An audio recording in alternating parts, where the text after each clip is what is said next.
Je suis chargée de projet chez Enercop PACA. Donc certains peut-être déjà ce nom. Je vais vraiment présenter en 3 minutes Enercop PACA parce qu'on n'a pas beaucoup de temps ce soir.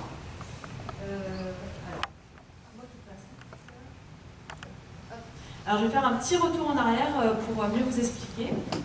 Donc avant les années 2000, on avait la fourniture d'électricité était un service public d'électricité, un service public. Et donc il y avait un seul fournisseur, EDF, qui avait des choix de modes de production, enfin qui a toujours des choix de modes de production qui ne sont pas forcément partagés par tous les consommateurs d'électricité. Et après les années 2000, 2005 exactement pour le particulier, on a l'ouverture du marché de l'électricité. Donc la mauvaise nouvelle, c'est qu'on perd un service public.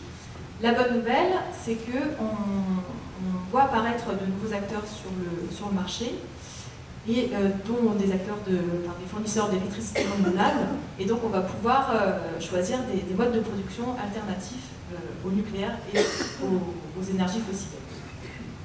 L'autre bonne nouvelle, c'est qu'on peut aussi produire soi-même son électricité et le vendre aux autres, produire collectivement son électricité et la vendre aux autres.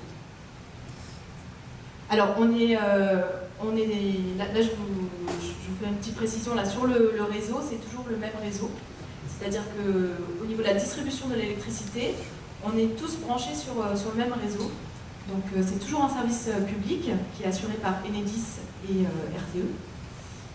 Donc quand vous branchez votre appareil à la prise, c'est un mélange d'électricité nucléaire, fossile et renouvelable qui sort. Par contre, il y a certains fournisseurs comme Enercop qui injectent 1 kWh d'électricité renouvelable pour 1 kWh consommé. Donc voilà. Alors, comment est né Enercop? Enercop, en fait, il est né de la volonté d'associations environnementalistes de placer sur le marché de l'électricité un fournisseur d'électricité renouvelable éthique et militant. Donc parmi ces associations, vous en reconnaissez certainement, le réseau des Biocop, Greenpeace, la NEF qui est une banque solidaire, je ne vais pas toutes les citer. Et donc les enjeux de cet acteur, de ce fournisseur d'électricité éthique, c'est de remettre les citoyens et les territoires au cœur des débats énergétiques et de proposer un prix juste pour les consommateurs et les producteurs, une sorte de commerce équitable de l'électricité. Alors, les deux principes forts du projet Enercop, c'est d'abord l'électricité 100% renouvelable, donc depuis son acquisition auprès de producteurs locaux. Donc c'est des contrats directs qu'on signe avec des producteurs que vous pouvez rencontrer d'ailleurs. C'est aussi la promotion, c'est-à-dire qu'on va promouvoir l'énergie renouvelable en général, et la production. Là, on se lance dans des projets de production d'électricité renouvelable. Et l'autre principe, c'est notre forme coopérative. En fait, on a tous les acteurs du projet Enercop qui sont représentés sous une coopérative, donc les salariés, les consommateurs, les producteurs, et tous prennent des décisions dans la coopérative sur le principe d'une personne égale une voix. Donc c'est une gouvernance démocratique. Et comme c'est une coopérative, il n'y a pas de finalité spéculative, c'est-à-dire que la grosse majorité des bénéfices sont investis dans le développement des énergies renouvelables. Voilà, donc il y a 3 métiers indissociables: la fourniture d'électricité, la réduction des consommations électriques, avec les formations Dr Watt, et la production d'électricité renouvelable. Et donc ces 3 métiers correspondent en fait à 3 actions que peut entreprendre chez lui le citoyen qui veut enclencher la transition énergétique. Donc il va commencer par réduire ses besoins en électricité et ses consommations. Ensuite, un des gestes, c'est de changer de fournisseur d'électricité pour un fournisseur d'électricité renouvelable en un clic sur Internet. Et il peut produire son énergie renouvelable, soit individuellement, soit collectivement. Et donc ça va me permettre de faire la transition pour la prochaine diapo. Donc là, ça marche pas. Donc là, il va falloir se concentrer parce qu'il y a des réponses au quiz. Il y a la table ronde qui est juste là après. Alors, se rassembler pour produire notre énergie. Donc, il faut rappeler que classiquement, ce qui se passe quand il y a un projet d'énergie renouvelable sur un territoire, c'est que les ressources du territoire, qui sont des biens communs, sont généralement exploitées par des grandes entreprises qui sont rarement implantées sur le territoire et qui vont exploiter ces ressources et sortir des bénéfices qui ne vont pas aller dans le territoire mais bien à l'extérieur. Donc en fait, c'est ce que les acteurs de la transition énergétique veulent changer. C'est-à-dire que nous, avec les projets d'énergie renouvelable, on peut créer de la richesse sur les territoires et on veut aussi créer du lien social, une vraie dynamique de territoire, une vraie réappropriation de la thématique énergie par les citoyens et les élus. Donc voilà, donc là, pour répondre à ça, en fait, on commence à monter des... Enfin, c'est parti, hein. On monte des projets citoyens d'énergie renouvelable. Donc qu'est-ce que c'est? C'est des projets de territoire où on a... On a les citoyens, les élus, les entreprises locales et certains partenaires que je ne vais pas présenter parce qu'on n'a pas trop le temps, mais Énergie partagée, c'est quand même le mouvement des projets citoyens d'énergie renouvelable. Donc tous, en fait, ont la maîtrise du projet, c'est-à-dire qu'aucune grande décision ne peut être prise sans leur vote. Et tous ces acteurs sont représentés dans une société de projet qu'ils ont eux-mêmes créée la plupart du temps. Et cette société de projet, en fait, elle a une gouvernance démocratique comme Enercop, c'est-à-dire que tout le monde à l'intérieur a une voix, quelle que soit quel que soit son nombre de parts dans la société. Et donc elle va porter le développement et l'investissement de centrales de production photovoltaïque, hydroélectrique, éolien. Donc ce projet-là, il va générer des revenus. Et dans un projet citoyen, ces revenus-là, ce qui est intéressant, c'est de se dire qu'est-ce qu'on en fait. On est ensemble pour décider ce qu'on fait de ces revenus. Est-ce qu'on les réinvestit dans des projets de territoire sur d'autres... voilà, ça peut être dans la maîtrise de l'énergie, ça peut être des projets culturels, ça peut être... est-ce qu'on rémunère nos sociétaires.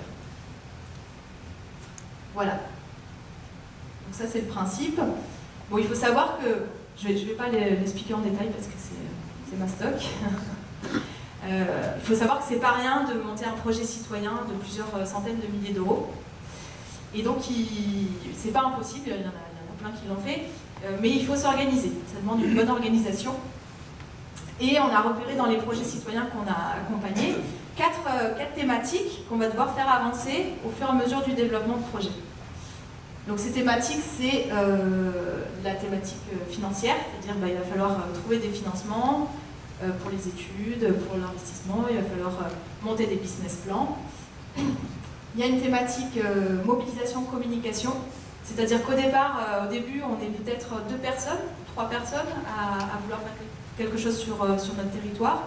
Comment on passe à 10-15 personnes pour pouvoir travailler, parce que la plupart des projets citoyens, c'est quand même du bénévolat tout le long du développement de projet. Et comment ensuite on passe à des centaines de personnes pour pouvoir investir dans la centrale de production qui parfois, on a un projet, je vous le montrerai, il coûte 12 millions d'euros. Donc comment on va chercher ces sous? On a une thématique juridique, parce qu'il va falloir monter la société de projet. Alors qui c'est qui travaille sur les statuts? Il va falloir aussi écrire le bail qui va lier le propriétaire du site de production à la société. Et on a une thématique technique, bien sûr, pour savoir si déjà c'est faisable de réhabiliter cette centrale hydro. Donc on a 4 thématiques et on a la vie du projet ici, l'émergence, le développement, les travaux et l'exploitation qui dure 30, 50. Voilà. Donc il va falloir que cette société elle soit... Oui, alors juste... j'avance. Alors ça c'est des typologies de projets citoyens, je vais vite fait dessus parce que j'ai plus trop de temps. Donc un projet hydroélectrique avec 171 sociétaires, un projet à droite de grappes photovoltaïques sur toiture. Donc ça il y a, je ne sais plus combien, une centaine de toitures, je crois, qui sont équipées, 455 kW. Et puis on a un projet éolien aussi, donc le projet de Bégane, c'est 8 MW. Et une dernière typologie de projet, centrale photovoltaïque au sol, donc 250 kg, et ça aussi c'est un projet citoyen, c'est-à-dire que c'est vraiment, ce projet-là, c'est des citoyens qui ont mené le développement, investi, et qui l'exploitent, donc qui en tirent les bénéfices. Accompagné par Enercop. Alors, accompagné par Enercop, voilà, donc notamment Provence Énergie Citoyenne qui est sur Belot. Tout à fait. Après, on a d'autres projets qui sont accompagnés par Enercop, le projet Bégawatt aussi, et le Watt Citoyen, c'est en Occitanie, et c'est aussi accompagné par Enercop Languedoc-Roussillon. Voilà, donc, alors là, c'est pas un projet, c'est même pas un embryon de projet, c'est un diagnostic. Je voulais vous parler de ça parce que, en fait, ce qu'on veut essayer de faire là sur le territoire de la métropole, c'est de reproduire, d'impulser une dynamique de projets citoyens sur ce territoire. Et donc, Enercop PACA, en collaboration avec les agences locales de l'énergie, et soutenu par la métropole, l'ADEME, la région, va travailler toute cette année sur vraiment un diagnostic humain et un diagnostic technique du territoire de la métropole. Donc, c'est-à-dire qu'on va faire des diagnostics techniques de toiture, de terrain, de parking, pour savoir quel est le potentiel en électricité photovoltaïque.